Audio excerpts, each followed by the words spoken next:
Now, more on the European migrant crisis. Spain has agreed to accept almost 18,000 refugees over the coming months, and this is despite Prime Minister Mariano Rajoy arguing for less, given the country's high unemployment rate. And CCTV's correspondent Dan Williams examines how the country is preparing for the new wave of refugees. The message is clear, but soon Spain will be judged on its actions. Critics already claim the country has been slow to accept its fair share of refugees. A month ago, Spain looked to limit the intake to less than 3,000. That figure has since jumped to 17,680. It is a significant increase, but local authorities are confident their facilities can handle it. The refugees go through a reception process which covers everything, lodging and support, for 6 months at least, up to 24 months. That reception includes lodging, food, information, assessment, documentation. We give them refugee status and the authorization to work.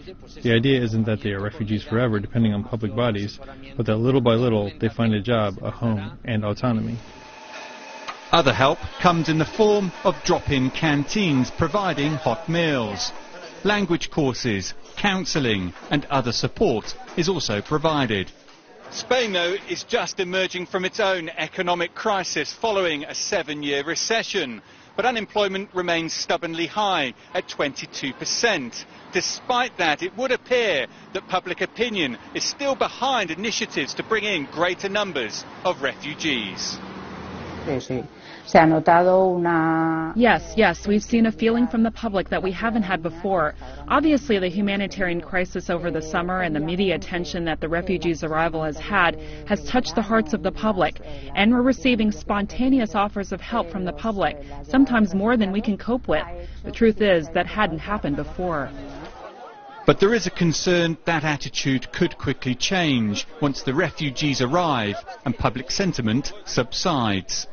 And then there's the Europe-wide issue of what to do with the considerably larger group of refugees who are now in Europe, as well as those still to arrive. Our last numbers at the beginning of October are, around 500,000 people arrive through the Mediterranean. We have to respond, but in our opinion, the response is not as fast as that should be. In the meantime, Spain is preparing to open its doors, at least partially.